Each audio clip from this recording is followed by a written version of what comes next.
ทุกคนมื้อนี้สามีก็มีเรื่องมาถามทุกคนว่าหมากไหมชนิดนี้มันคือหมากหยังเพราะว่าตอนสามีซื้อมาแม่ค้าเพิ่นก็บอกแล้วแต่สามีน่ะลืมเพราะว่าซื้อมาตั้งแต่แรงวันนี่อันนี้คือเป็นครั้งแรกของสามีซื้อมา2หน่วย25 บาทผู้ใดฮู้บอกแน่ทุกคนว่ามันคือหมากหยังลืมชื่อละจำบ่ได้เดี๋ยวสิกินเบิ่ง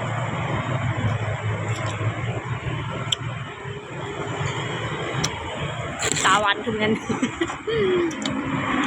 มันต้องกินกับพริกเกลือ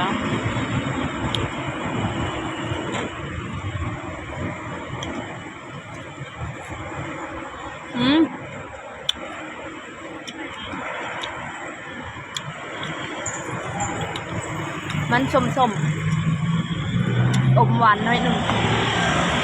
จะกินกับพริกเกลือแซ่บอ่ะ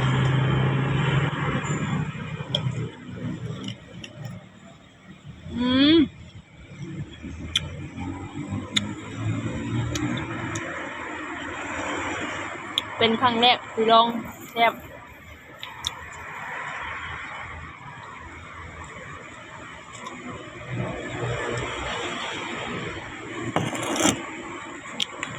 ถ้าผู้ใดฮู้ก็อย่าลืมบอกกันเด้อทุกคน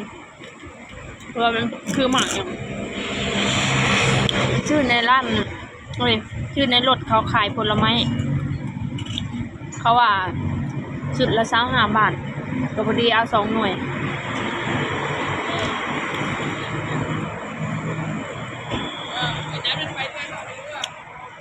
2หน่วย25 บาท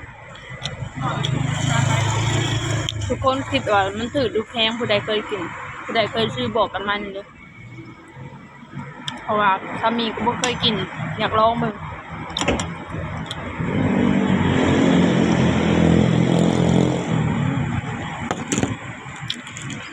แบบซีซันมันเป็นจะแซ่บนะ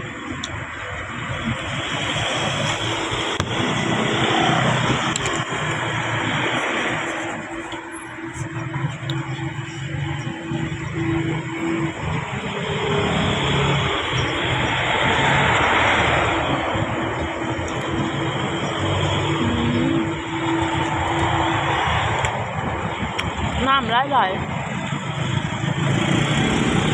น้ำในตู้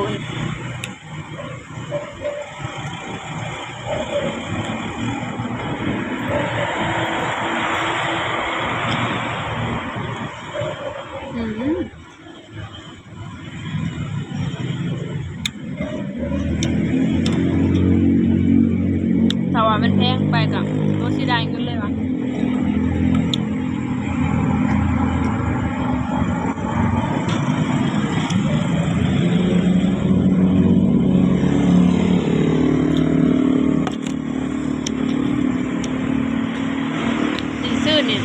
ชื่อเพราะสีงามเป็นตาแซ่บแต่ก็บ่ฮู้ว่ารสชาติเป็นแนวใดตามแม่ค้าเพิ่นก็บอกว่าบ่เคยกินคือกันอักสิส้มๆมั้งเพิ่นว่าประมาณนี้